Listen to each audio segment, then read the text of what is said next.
The story of the first wave Russian immigration's cultural effervescence in the 1920s and 1930s, when Paris was the intellectual and artistic epicenter of Russia abroad, is well known. Unlike the story of the interwar Russophone diaspora's rapid decline in the 1940s as a culturally productive transnational community. Gleb Struve's pioneering history of Russian literature in exile designates 1940 as the ultimate year of the Russian émigré cultural community, arguing that France's occupation shuttered the European space for uncensored Russophone intellectual and artistic expression.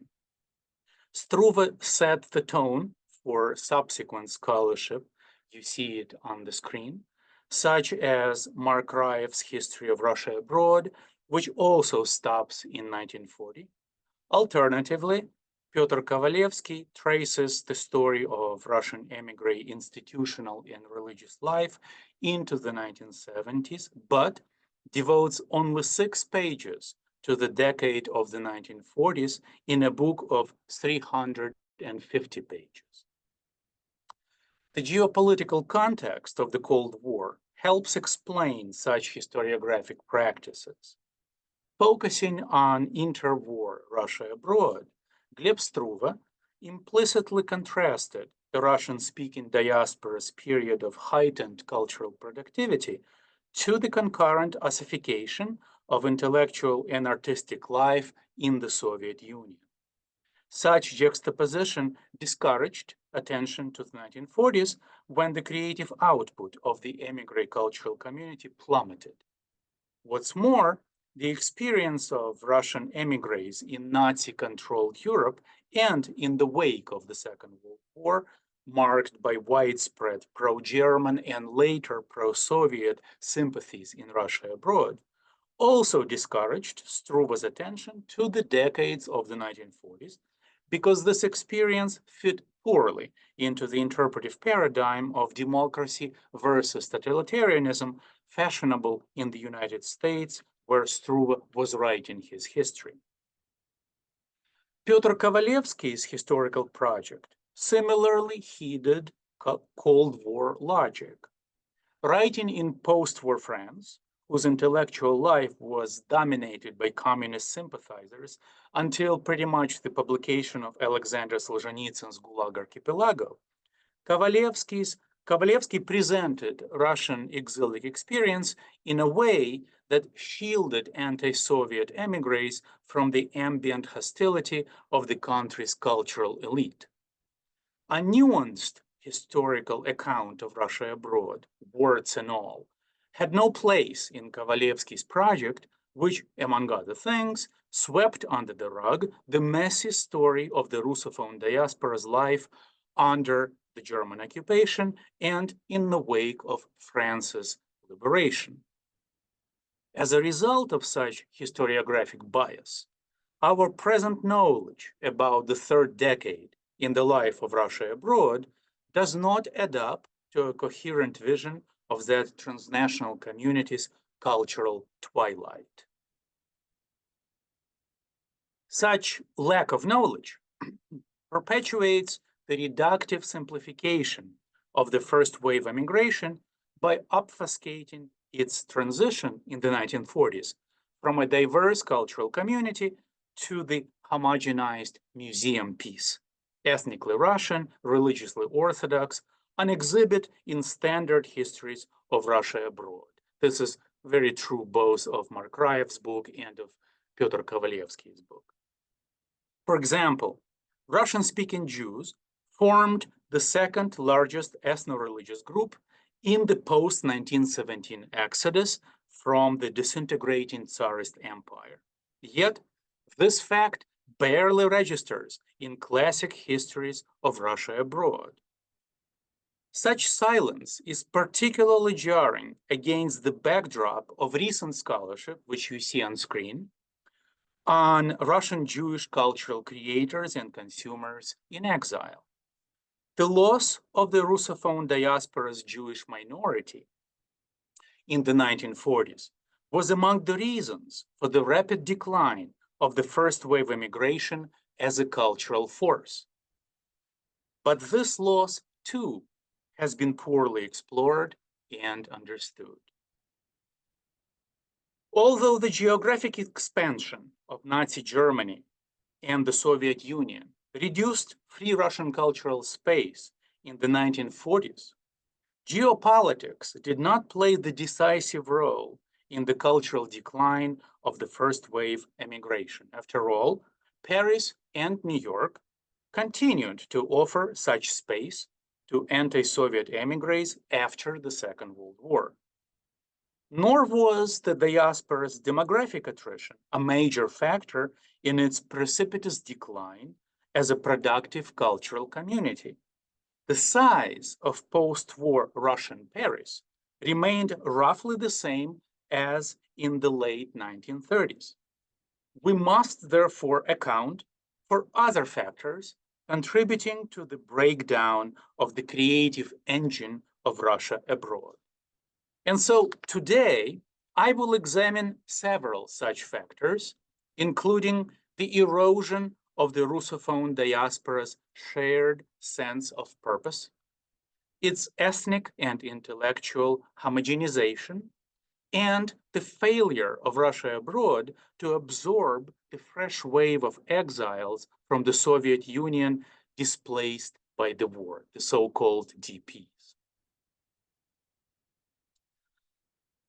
In 1943, 5 years after moving to the United States, Alexei Goldenweiser, legal scholar and advocate for a democratic Russia, told a fellow exile of his decision to become an American citizen.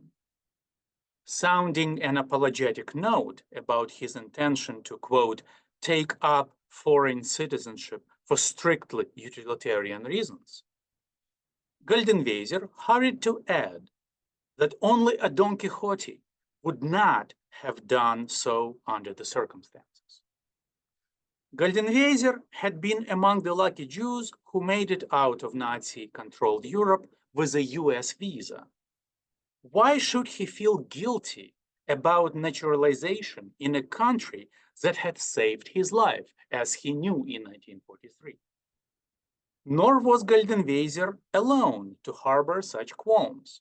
Another Russian emigre and political liberal, the diplomat turned historian Mikhail Karpovich, became an American citizen only in 1944, after 27 years of residence in the United States as a stateless person.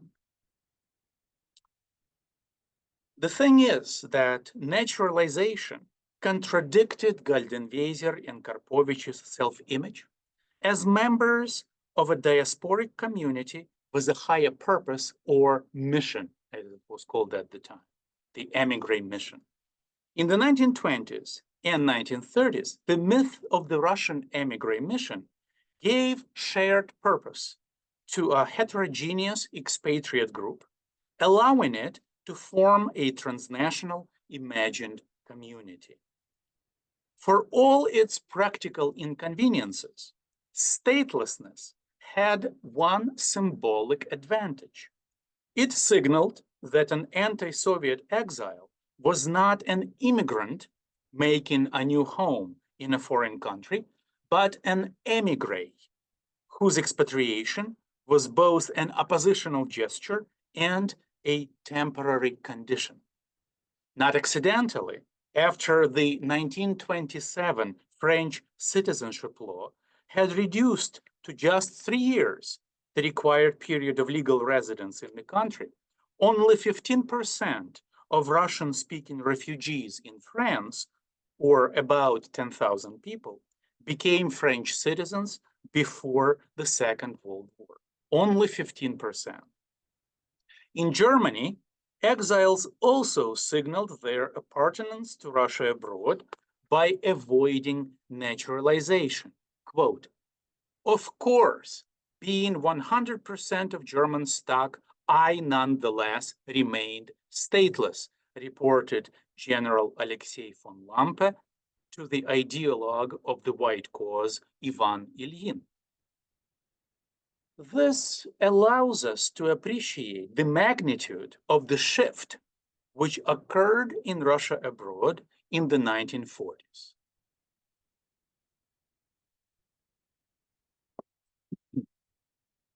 After the Stalinist amnesty of June 1946 allowed first-wave émigrés to take Soviet citizenship, some 11,000 individuals living in France with the Russian refugee status took Soviet passports within a year, although less than 2,000 of them ultimately left for the USSR.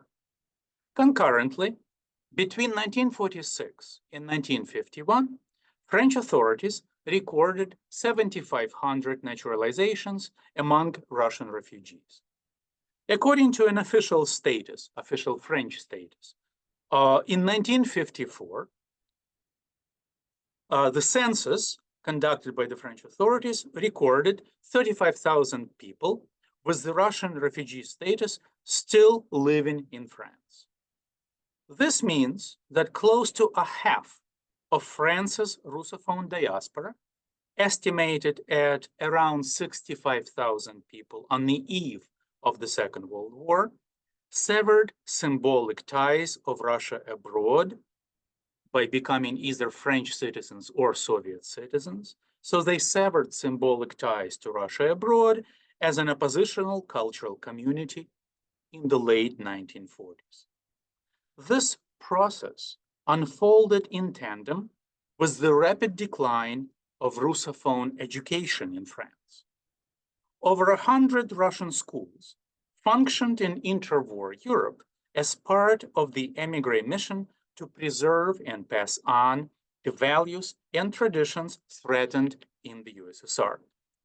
The Soviet westward expansion in the mid-1940s left France as the only place in Europe where children of émigrés could receive uncensored Russian education. Yet, the main Russian educational establishments in the Greater Paris region, the Princess Donskoy Gymnasium, the Emperor Nicholas II Cadet Corps, and the St. George Boarding School, saw their attendance plummet after 1945 so rapidly that by 1950, all three schools reduced their instruction to Russian language and Orthodox catechism, directing pupils to take other subjects in French schools. This naturally begs the question, what caused such rapid disintegration of Russia abroad in the third decade of its existence? As already mentioned, despite its ethno-religious and socio-political diversity, the first wave emigration formed in the 1920s and the 1930s a transnational cultural community whose cohesion was predicated on the myth of a common cause or Russian émigré mission, which justified expatriation as an oppositional project for the preservation of true Russian values threatened by the Bolshevik regime.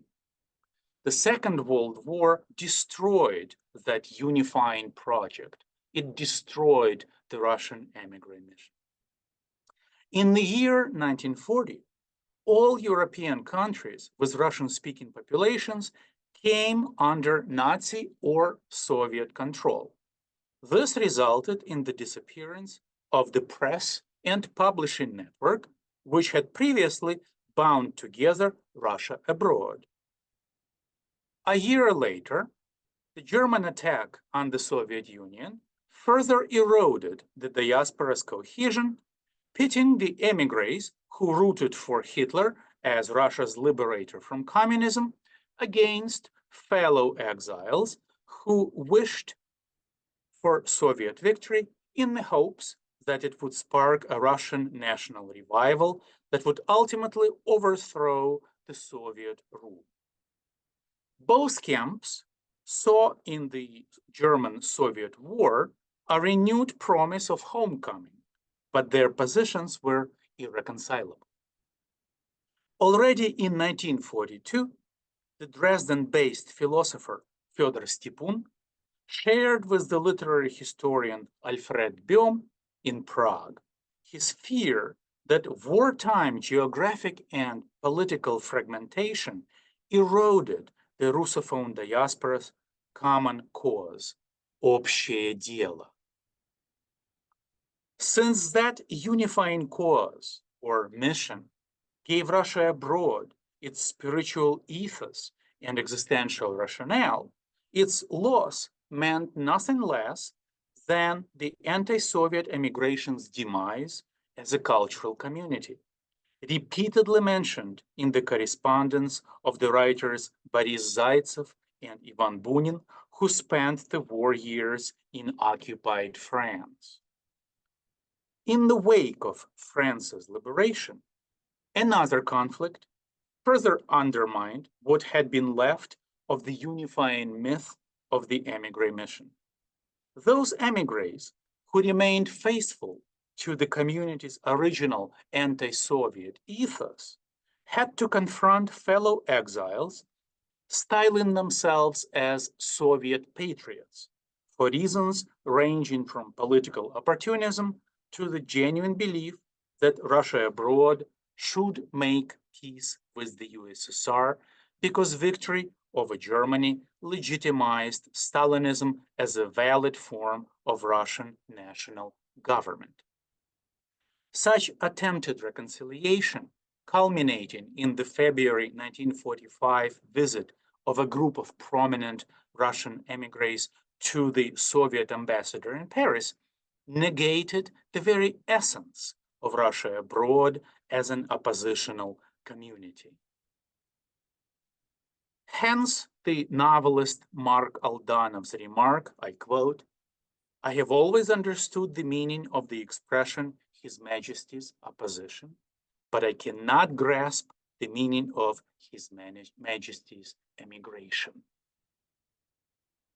The advocates of Soviet émigré reconciliation were much more numerous in France than in the United States. Such geopolitical polarization had to do with the fact that during the liberation of France, thousands of Russians were arrested on the charges of collaborating with the German occupation authorities, even as the French public opinion, presently dominated by communists and their fellow travelers, scapegoated all anti-Soviet émigrés as Nazi sympathizers. Many Russophone exiles countered such stigmatization by a political about-face. Now, it became possible to be a Russian patriot by holding pro-Soviet views, and later taking a Soviet passport as a form of protection from persecution in post-war France. Commenting on this political about-face, Mark Aldanov pointed out to the former head of the Russian provisional government, Alexander Kerensky, that, quote, political emigration was decomposing in Paris and would continue to do so. In fact, concluded the novelist, it no longer existed. A Russian colony was all that was left, end quote. Aldanov thus echoed a recent headline in Новое Русское Слово, the Russian émigré daily with the widest circulation in the United States, where he and Kerensky had taken refuge after the German occupation of France. Coincidentally, on the same day in Paris, the Secretary of the Union of Russian Nobility, Grigory Alexeyev, informed the Union's president that while the Russian political immigration was dead, the Russian associations catering to the exiles' everyday needs would survive for a long time yet. Thus, despite their political differences, émigré liberals and émigré monarchists agreed that in France, the Russian immigration had been replaced by a colony of immigrants who gave up on the émigré mission of Russia abroad and concomitant repatriation hopes, focusing instead on the diaspora's integration into its foreign host society through mutual aid and philanthropic initiatives. Russian émigrés of all political persuasions insisted on the death of the émigré cultural community in post-war Europe. Paris came to symbolize the collapse of Russia abroad in the wake of the Second World War. It was not lost on contemporary commentators that the mutation of the transnational Russian émigré community, intent on recovering and rehabilitating its lost homeland, into a network of immigrant colonies, primarily preoccupied with socio-economic adaptation in foreign setting. This mutation was accompanied by a dramatic drop in the cultural productivity of Russia abroad. Hence, the émigrés' casual references to post-war Russian Paris, inhabited by tens of thousands of Russian speakers, as a cemetery, a wilderness, or ruins haunted by the ghosts of former Parisians, as the poet Yuri Terapiana called himself and his colleagues still living in the French capital, former Parisians. Pondering the absence of a Russian literary journal in post-war France, the writer Vladimir Varshavsky, one of these former Parisians, observed that while his émigré colleagues did not stop writing, their creative activity was no longer informed by the idea of literature as a shared project. In other words, the collapse of the unifying myth of the émigré mission sapped the purpose of Russophone cultural production in exile, stripping it of meaning beyond individual artistic expression. The intense and multifaceted artistic process known in the 1920s and 30s as Russian émigré literature did not revive after the Second World War, although most Russian émigré authors survived the hostilities and continued to write. Nor did their former Russophone public pay much attention to émigré cultural expression as the repository of values and traditions for Russia's future revival, because, having lost hope in Russia's post-Soviet future, that public was shedding its émigré identity and becoming just like any other immigrant group in France or elsewhere. It didn't help, of course, that until 1947, when France entered the Cold War on the side of Western democracies, the government in Paris, mindful of its Soviet ally, authorized only those Russian language periodicals which were directly controlled by the Soviet embassy. You see them on the screen. Private correspondence read aloud to friends and colleagues or circulating in multiple copies inside socio-professional networks thus became a major conduit for uncensored information and opinion in France's Russophone diaspora. But even in the United States, where Russia abroad enjoyed its own free press, the crucial role played by private correspondence in shaping public opinion in the second half of the 1940s suggests that the exiles were reluctant to air their differences in print, probably because in the political context of the immediate post-war years, intellectual disagreements often led to personal conflicts between former friends and associates. Thus, numerous pressing issues, for instance, how should the émigrés react to the Soviet military triumphs? Or what are the consequences of Soviet military victories for the émigrés' anti-Soviet mission? Or should one boycott fellow exiles who used to sympathize with the German war effort or have now become Soviet fellow travelers? These and other issues are debated in Russia abroad in the wake of the Second World War by way of private correspondence, one finds only a very distant echo of such debates in the émigré press of the mid to late 1940s. At that time, it is very common for a Russian émigré addressee to circulate private letters among friends and colleagues for the sake of news and opinions expressed therein. One can even speak about the concurrent emergence of an epistolary subgenre, that of personal testimony, replacing analytical articles that deal with particularly contentious issues. Thus, New York's Новое русское слово regularly published in the 1940s large excerpts from private letters received from liberated friends without divulging the identity of the authors of these letters. The second half of the 1940s was also the period when multiple handwritten or typed copies of the same letter circulated in different socio-professional networks of Russian émigrés on both sides of the Atlantic. One and the same missive related to the boycott of the writer Nina Berberova, for example, accused of pro-German sympathies, exists in many copies in various archival depositories. The same is true for the private correspondence generated during Ivan Bunin's conflict with the publisher of New York's Новый журнал, Maria Tsetlina, who accused Bunin of pro-Soviet sympathies. This debate involved over a dozen participants and took place entirely in the epistolary medium. Much like Berberova, who in 1945 circulated multiple copies of her letter of self-justification to Mark Aldanov to influence public opinion in Russia abroad, Maria Tsetlina sent out in 1947 multiple copies of her accusatory letter to Bunin.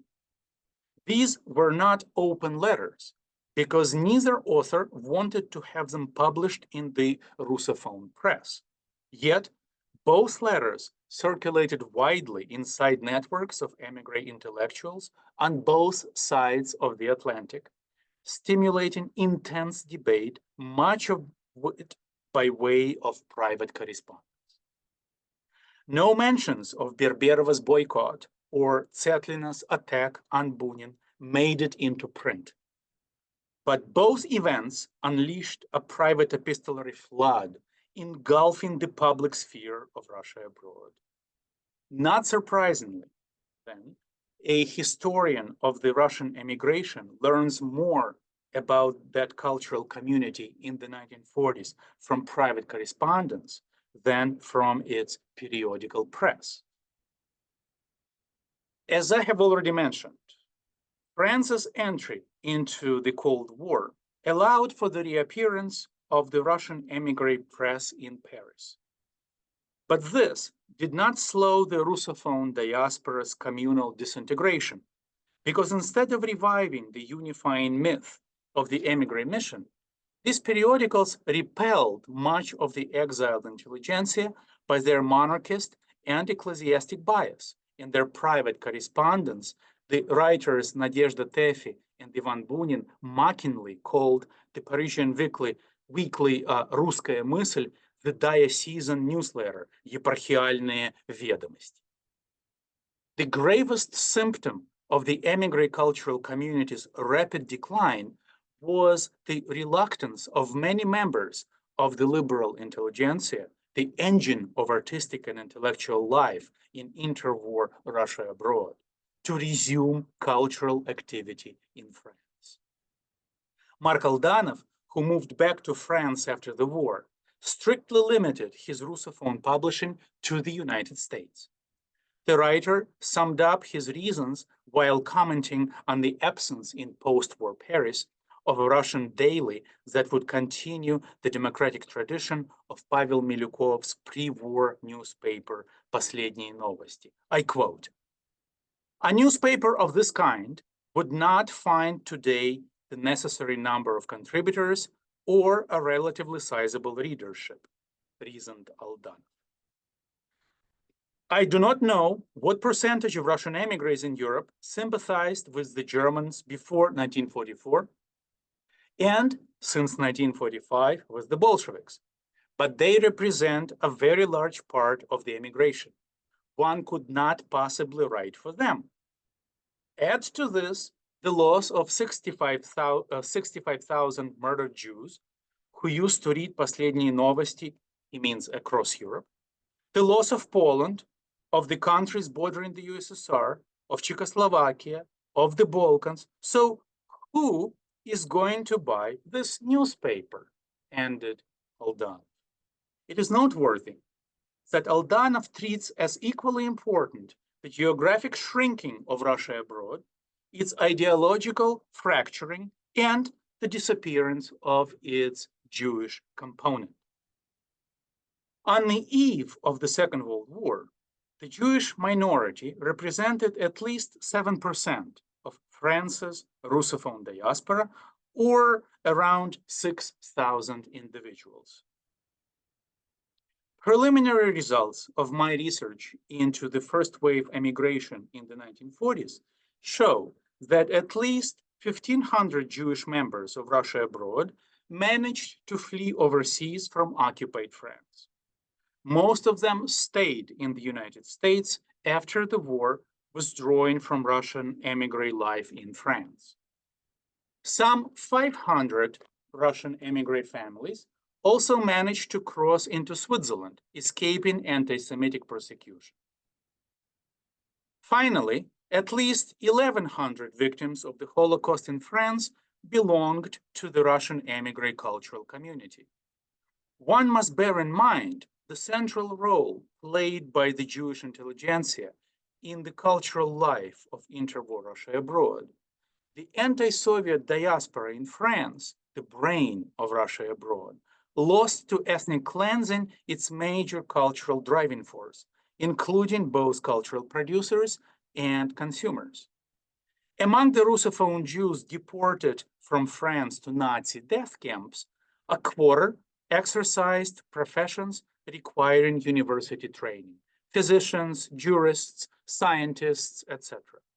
Most others belonged to various commercial, intellectual, and cultural occupations, including 41 writers, journalists, and editors, 37 visual and plastic artists, 9 publishers, 18 musicians, and 8 actors. In other words, the cultural elite of Russia abroad in its Parisian epicenter was hit very hard by the genocide of European Jews. In November 1945, informing the Menshevik historian Boris Nikolaevsky about the search for the books and archives looted by the Germans in occupied France, the journalist Roman Gul observed that most recovered books abandoned during the German retreat belonged to Jews who had been deported to death camps. Gul added that there were many Russian books among the recovered loot, unwittingly alluding to the cultural loss suffered by Russia abroad, the loss of the Russian Jewish intelligentsia. This detail cannot but recall an episode in Vladimir Nabokov's last Russian novel, The Gift, where the protagonist's love interest, Russian émigré Zina Merz, is shown frequenting her Jewish father's relatives in Berlin, their table talk revolving around, I quote, illnesses, weddings, and Russian literature, end quote. Sharing with Mark Aldanov his impression of the state of Russia abroad in 1945, Nabokov, who had barely managed to escape from France to the United States in 1940 with his Jewish wife and son, admitted to being tormented by the memory of murdered Russian Jewish acquaintances. For Nabokov, the disappearance of the Jewish component of Russia abroad meant its end as a cultural community. Wrote Nabokov, I quote, "Yes, things in Paris are kind of scary. It is painful to think about the demise of so many people whom I knew, whom I encountered at literary gatherings, and who, when I look back now, strike me as somehow celestially pure.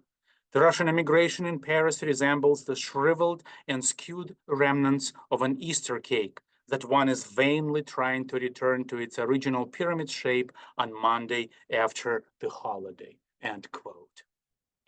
We find an echo of Nabokov's anguish in his novel Pnin, where the memory of murdered Jewish friends haunts the Russian protagonist, who, like his creator, fled France for the United States and now nostalgically idealizes the interwar émigré community in Europe. The Russian Jewish exiles who had survived Nazi occupation in Europe or fled overseas were in no hurry to rejoin the Russian émigré cultural community. To understand this parting of the ways, one must appreciate the difference of Russian and Jewish war experiences. Until the German defeat at Stalingrad, many ethnic Russians in occupied France hoped that the Wehrmacht would liberate their native land from communism. Such opportunistic hopes did not automatically make them Nazis or anti-Semites. Yet, German victories desired by many members of Russia abroad in Europe were bad news for their Jewish counterparts, who were the collateral damage of such liberation hopes. The émigré carriers of these hopes seemed oblivious of the plight of their Jewish compatriots. The main wartime debate in Russia abroad, to wit, should one root for Hitler's victory over Stalin or vice versa, passed in silence the topic of anti-Semitic persecution. The damage done by such indifference was irreparable. It created deep ethnic fissures in Russia abroad, ruining the formerly shared hope of return to Russia and shared sense of the émigré mission. Consider the journalist Yakov Polonsky, Mark Aldanov's brother-in-law, who survived the German occupation of France, hiding with his family, first in Nice and then in Grenoble. In his wartime letters, Polonsky regularly listed those Russian émigré colleagues who sympathized with the German war effort. One such list ended with an eloquent verdict: just to think that we lived side by side with these people for 20 years. А ведь целых 20 лет прожили с этими людьми. In the wake of the war, Polonsky explained the new rift splitting Russia abroad in France along ethnic lines. I quote, "There remain so few people from our old pre-war milieu with whom one can socialize. That one especially appreciates those who did not betray and did not disappoint. A lot, and I mean a lot of those whom we had formerly considered decent people sided with Hitler. This has determined for the rest of my life my attitude toward others. How many of those who did not compromise themselves by their deeds out of caution acquiesced to the possible liberation of Russia from the Soviet regime at the price of the physical extermination of the entire, completely innocent Jewish people? And yet, a very large number of Russian émigrés, including Democrats and socialists, did so with a quiet conscience," end quote. Hastening the disintegration of the émigré cultural community was the fact that many ethnic Russians were reluctant to acknowledge the special nature of recent Jewish experience, preferring to speak about wartime hardships that had befallen Russia abroad as a whole. Consider the tone-deaf comment by the writer Boris Zaitsev, who wrote to Ivan Bunin in January 1945 to defend Nina Berberova from the boycott to which she had been subjected by the Russian Jewish intelligentsia because of her recent pro-German views. Quote, "We know Nina's life very well. She definitely was not involved in any kind of collaboration with the Germans, even in indirect forms, and only at times expressed, due to her hot temperament, some heretical opinions. She appreciated force, discipline, manliness, preferred Russians to Jews, and placed Russian interests above the Jewish ones," end quote. Such resistance to the Russian Jewish narrative of suffering, interpreted as selfish and oversensitive, amounted to a rival claim to victimhood, further poisoning interethnic relations in post-war Russia abroad by pitting Jewish exiles even against those compatriots who had not harbored pro-German views during the war. When Mark Aldanov was tasked by a New York-based Russian Writers Association to put together a list of colleagues in recently liberated France who could benefit from food parcels, the association demanded that former German sympathizers be excluded.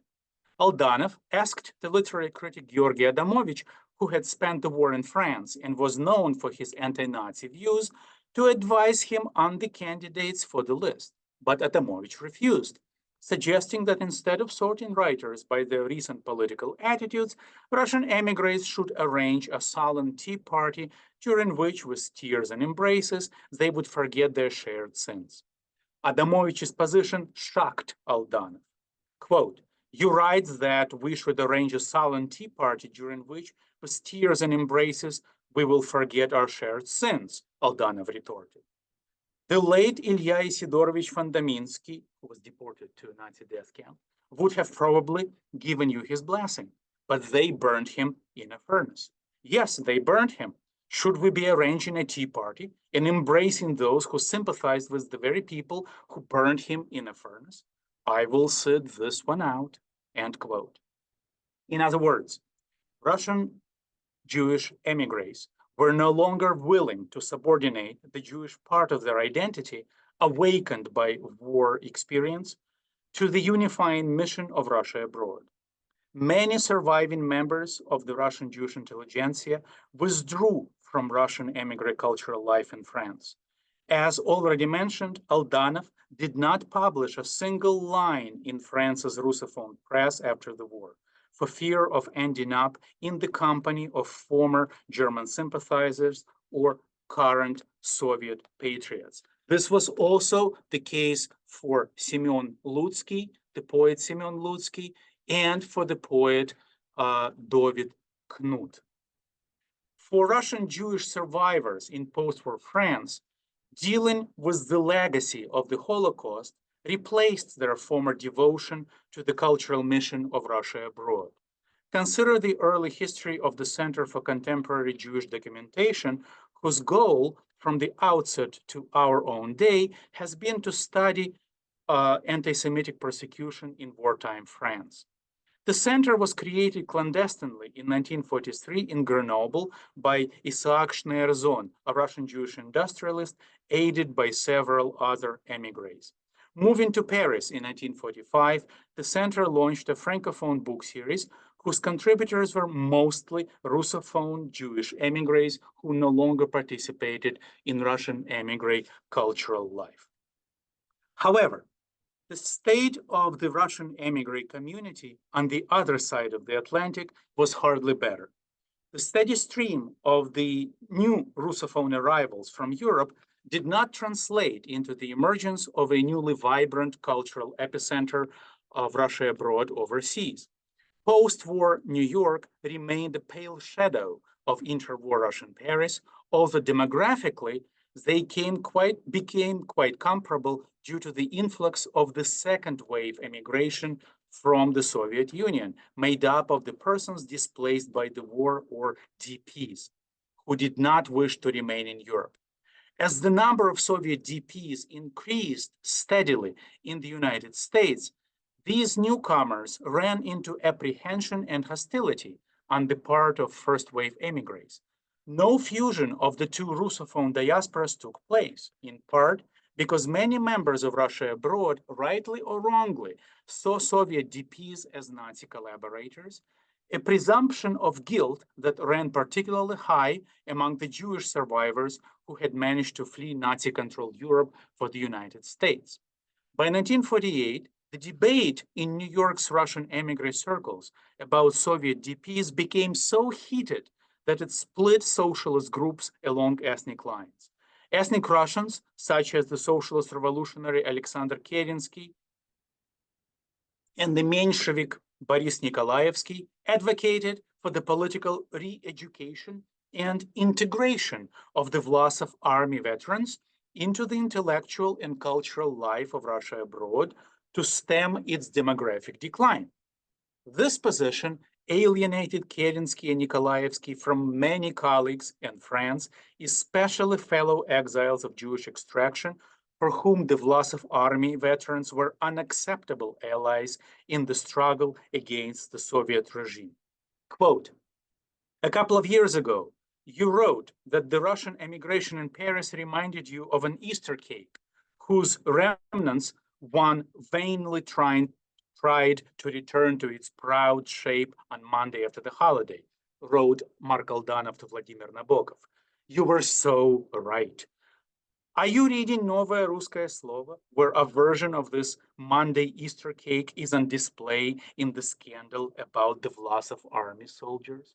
Queried Aldanov, end quote. On the other hand, the failed integration of the two diasporas sprang from their cultural incompatibility. Educated in the USSR, the majority of Soviet DPs had little in common with the members of interwar Russia abroad. This point transpired already in 1948 in an exchange between Aldanov and the socialist revolutionary activist Vladimir Zenzinov, who deplored the low cultural level of DPs, judging by their periodical press. Zenzinov's pessimism regarding the cultural level of the second wave immigration implied by extension that Russia abroad was rapidly declining as a productive cultural community, not only because it had lost its unifying purpose, but also because its continuity required the infusion of fresh blood, whereas available candidates, namely Soviet DPs, were unsuitable. What's more, with few exceptions, Soviet DPs did not see themselves as émigrés intent on recovering their lost homeland, but rather as immigrants determined to make a new home abroad. In one respect, however, the state of post-war Russia abroad in the United States differed significantly from its French counterpart. The Cold War created favorable conditions for the collection and preservation of Russian émigré patrimony in the form of institutional and personal archives and libraries. The systematic transfer of the archives of Russia abroad from France to the United States and to a lesser extent to Great Britain began in the early 50s and was enabled by American and British institutional funding, most of it aimed at the study of the communist enemy. The effort to move émigré archives from Europe was spearheaded by émigrés whose keen awareness of the possibility of another war, this time between the USSR and the Western Allies, made urgent the task of salvaging the intellectual and cultural heritage of the first wave immigration, which had already suffered from Nazi and Soviet predation. The Menshevik historian Boris Nikolaevsky was among the pioneers of the effort to salvage the intellectual and cultural patrimony of Russia abroad. In 1947, he went from the United States, where he had fled in 1940, on an exploratory tour of the American occupation zone in Germany and Austria, with the purpose of searching for libraries and archives of Russian émigré institutions and individuals pillaged by the Nazis. Nikolaevsky regularly returned to Europe on his quest for looted émigré manuscripts, periodicals, and books. Finally, in 1963, he sold his immense archival collection on the condition of staying on as its curator to the Hoover Institution at Stanford University. Another major North American center for archiving Russian émigré documentation was born as early as 1948 at Columbia University, with financial support from the foundation created by Boris Bakhmetiev, former Russian diplomat turned scientific researcher and industrialist. In 1952, a year after Bakhmetiev's death, a group of fellow émigrés signed an agreement with Columbia University, whose library would house an archival depository specialized in the intellectual and cultural heritage of Russia abroad. Philip Mosley, a Russian history professor at Columbia and the archive's first director, collaborated with his teacher, the Harvard historian editor of Novy Journal, Mikhail Karpovich, in creating a network of paid agents tasked with locating in France, purchasing, and shipping to the United States émigré archival materials.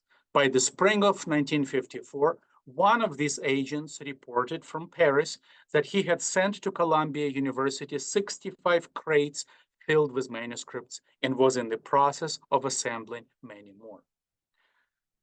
Judging by their private correspondence, Russian émigrés in France enthusiastically embraced the opportunity to sell their archives to representatives of American and British institutions. In part, their motivation was economic, because living standards in France had been severely lowered by the war. However, this massive overseas transfer of émigré archival materials had been additionally stimulated by the French state's complete indifference to the intellectual and cultural heritage of Russia abroad. Thanks to the dominance of left-wing intellectuals, generally sympathetic to the Soviet regime, in the cultural life of post-war France, no institutional effort to collect Russian émigré patrimony existed in the country until the final decade of the Cold War. The resultant departure of the intellectual and cultural patrimony of Russia abroad from France sealed the transformation of the country's Russophone diaspora from an émigré community into an immigrant colony. Thank you for your attention. We received a couple of questions, and there is an interesting one from Agnes. Why was the Russian Orthodox Church not recognized as a unifying center? Or maybe was it in certain cases? So the Russian Orthodox Church was splintered between 4 different dioceses in Russia abroad, and they were at loggerheads. They actually, more often than not, did not talk to each other. So there was no unifying Russian church center anywhere in Russia abroad. There was the West European diocese, which was based in Paris, and it was headed by Metropolitan Evlogi. There was the diocese that is known as the Karlovцы or Sremsky Karlovцы diocese, and Jordanville actually is an heir to that diocese, of course.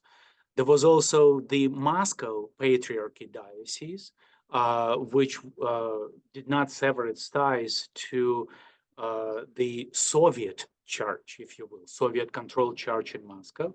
And there was also an ecumenical diocese. So it was practically impossible for the Russian Orthodox Church to be the rallying point for Russia abroad, because there were so many different warring dioceses within the Orthodox community. But of course, as I mentioned in my lecture on several occasions, it is not quite correct to actually see Russia abroad as a phenomenon of Russian Orthodoxy. There were so many other culturally active Russian-speaking individuals who did not identify as Christians, or at least not as Russian Orthodox Christians. Right. Yeah, this is very interesting. And there is the second great question from Douglas. How does the current diaspora from Putin's Russia caused by the Ukrainian war contrast or compare to previous diasporas? Or is it still too early? It's way too early, Douglas. I mean, I have the benefit of hindsight. I can go into archives and libraries, and I can actually work for several years to put together a coherent picture of a transnational cultural community. It is simply impossible to do today because it's too recent. That's number one. But also number two, and that's something that really bothers me. You see, people no longer use pen and paper. We are all electronic based. And if you essentially leave an electronic record behind of your cultural life, intellectual life, social life, this record, as it turns out, is much more perishable than what's on paper. Paper is in archives, paper is in libraries. Electronic record is somewhere in the cloud, and who knows what gets preserved and what not. So one fear I do have for future historians of Russian-speaking exiles is that this phenomenon, the current phenomenon we are observing, actually will go very poorly recorded, precisely because of the lack of paper record. Maybe it's just my subjective feeling, but I also feel like a lot of Russians who move now from Russia to Europe or the United States are more or less familiar or even fluent in English. And I feel like they don't really form any publications or Russian-speaking clubs just because people are way more integrated in the Western world in general. Is it true? I not necessarily, no. I mean, I've seen in the past 2.5 years, since the beginning of the war, I have seen a proliferation of new Russian language journals, mostly online journals that are devoted to intellectual and cultural life. So, I mean, if you go back to the first wave of immigration, right? People who left after 1917, very many of them were fluent in foreign languages, especially French, and they seamlessly integrated, many of them seamlessly integrated into Francophone cultural life. They read, they wrote. One of my books is devoted to the influence of Russian émigrés on intellectual and cultural life in interwar France. This did not keep them from actively participating in the Russian-speaking cultural life in France. So it's much more than one's linguistic ability, or it's about one's cultural dedication, or what they called mission. They were on a mission. They thought they were going back. And this motivated their cultural activity in Russian, as opposed to switching immediately into French. Very few of them, even when they could, switched completely into French, at least in the interwar period, because they were hoping that by writing in Russian, reading in Russian, communicating in Russian, they were carrying on the émigré mission, that they were going back when the Soviet government falls, and they will bring back with them what they saved. Yeah, there is a question from Katie. If I wanted to read a book about the topic, this topic, or Russian history in general, what would you recommend? Maybe Start with Mark Raev's Russia Abroad. It still remains after 20, what am I saying, 35 years now. After 35 years, Mark Raev's Russia Abroad remains a reference text. And once you read this overview, general overview of Russia Abroad, then you may be interested in more specific topics: cultural life, intellectual life, political life. And then I will be happy to make more suggestions. Just write to me. Let me see what else we have. Have any of these letters been translated into English? We're talking about the correspondence, right? Is it all, like, what is available in English? Nothing. Absolutely nothing. Some of the letters that I quoted today, you may have noticed, were published in Russian journals. Not all of them, I would say about 30%. But most of the letters I quoted today come from archives, such as Bakhmetyev Archive in Columbia University, Hoover Institution Archive at Stanford University. So basically, I quote these letters extensively in my publications and in the book I'm writing. But no, nothing has been translated into English, with the exception of Vladimir Nabokov's letters, of course, because he is now a classic of Anglophone literature. And so his correspondence has been translated into English. Yeah, let me see what else we have. Oh, I actually received one question from a person who unfortunately could not make it today, but they were wondering not about Europe and the United States, but other parts of the world. Was the situation similar in the 1940s and a bit earlier, or it was different? That person specifically mentioned Egypt, but maybe we can talk about other parts of the world. So in North Africa, there were some very small communities of Russian émigrés in North Africa, not necessarily in Egypt, but in the French colonies, in Algeria, in Morocco, and in Tunisia. Precisely because the bulk of the émigrés by the early 1930s wanted to live either in France or in the French colonies for economic reasons. France was open to them in the 20s. France welcomed them in the 20s as cheap labor, basically. And so there were indeed colonies of Russian émigrés in Algeria, in Tunisia, and in Morocco. All these colonies essentially disappeared after the Second World War, all these people moved to metropolitan France or overseas to the United States and Canada. They did not stay because of the War of Independence that took place in North Africa against France, as they wanted to be either in France or in a quieter place. There was another very large colony you didn't mention in your question in the Far East, in Manchuria, right? In Harbin and a few other Chinese cities. This part of Russia abroad in the interwar years was not very culturally productive because the majority of the cultural elite was based in Central and Western Europe. And this part of Russia abroad after the war followed very quickly in the footsteps of its European counterpart. They either took Soviet passports or they fled to the United States. They did not stay in China for the same reasons that Russian émigrés were reluctant to stay in North Africa, because as you remember, the civil war began in China, and they did not want to be caught in that civil. Mm-hmm. There's a question from Shannon. Can you tell us a bit about the book you're writing? When does it come out? And maybe there will be something beside what we discussed today. So now, Shannon, if I have been publishing excerpts from the book I'm writing is in English, but if you do read French, I have already published 2 articles in French on this topic, and I'll be happy to send you references. Just write to me, to my email. Now, the book I'm writing is a cultural history of the 1940s. So Russian immigration in the 1940s. I don't have a title yet, although I do have 2 chapters now. I'll wait for a title to see how it goes. Basically, the idea is to intermingle socio-political history, showing what happens to that community in France and the United States in the 1940s, with literary history, showing what people are writing and how the external world is interacting with the literary production. It is what you do not find in the classical histories of Russia abroad.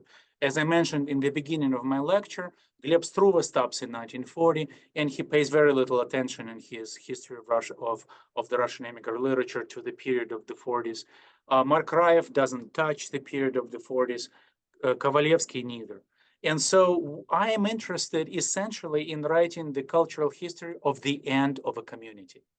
It is something that I thought would be a great challenge, because this history is not just unwritten, it is also unrecorded. As I mentioned in my lecture, most of the records are not printed. They are in letters, they are in manuscripts, although you can also surmise what's going on in the intellectual life of the cultural community from the literary works that were published, both poetry and prose published at that time.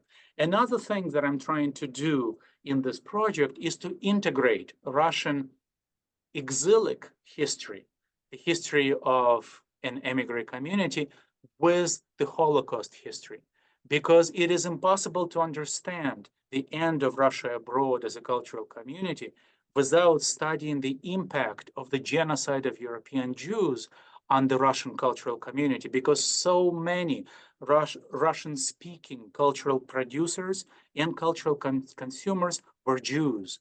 And so they either perished in the Holocaust, or they fled to America, or even if they stayed in France, they decided to sever ties from the Russian-speaking community because of the experience of the war. So among other things, in my book, I'm trying to trace this ethnic, if you will, ethno-religious disintegration of the community, how people stopped talking to each other, and how this influenced or sped up the end of Russia abroad as a cultural community, its transformation from an émigré society into an immigrant colony. Mm-hmm. And there is a related question from Michael. You didn't speak that much about Russia abroad in Berlin between the wars. Where did these people go as Hitler took control? Was it mostly the United States or something else? So most of them did not go anywhere. Only Jews tried to get out. And well, Jews plus people who felt politically threatened, basically socialists, liberals. They left before the war. By 1938, there were almost no Russian Jews in Germany and practically no Russian socialists. The Nabokov family left in early 37, and they were already among the last to leave. They mostly went to France. They did not go to the United States because it was easier and cheaper to go to France, but also because France was more attractive from the cultural standpoint. Going to the United States, people complained that there is no Russian cultural life even in New York. Whereas going to Paris, they would simply move from Russian Berlin to Russian Paris. Unfortunately, it turned out to be a strategic mistake, at least for the Jewish part of Russia abroad, because it was so much more difficult for them in 1940, to flee to the United States. Those who had done so in the 30s felt privileged.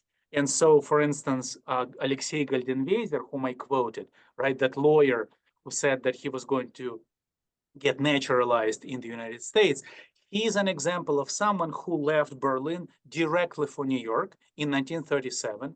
And then he spent 3 years complaining that in New York, there was no Russian cultural life, and he felt isolated, and he wanted to be with Russians. But then when the war started and France was occupied, he felt very privileged. He actually felt lucky, rightly so, and he did a lot to bring Russian emigres, both ethnic Russians and Jewish Russians, over from France to the United States during the war by working as a legal consultant, trying to get them visas, which was not easy. Mm-hmm. Yeah, thank you. This is very useful. And to conclude our conversation, speaking broadly about immigrant communities, is it pretty common for them to dissolve in a couple of decades? Is it a common story for immigrant communities to last for generations, or as they change, people naturally lose touch with their homeland? So we need to distinguish, right, between immigrants and émigrés. This is the distinction that is central to my project. To put it very simply, bluntly, my argument is that Russia abroad disintegrated because it stopped being an émigré community and became a colony of immigrants, people who are intent on settling down. Whereas émigrés are people who want to go back, people on a mission. And so when we speak about other experiences like this, the closest you can quote as an example is the Spanish emigration from 1936-37. During the Spanish Civil War, when Franco won, hundreds of thousands of people fled Spain for France, and they stayed in the south of France. And this community was indeed the community of émigrés rather than immigrants, because their idea was, we're going back. Mm-hmm. It didn't work out this way, right? And eventually they had to assimilate. But the first decades of that experience is very similar to the experience of the first wave Russian immigration.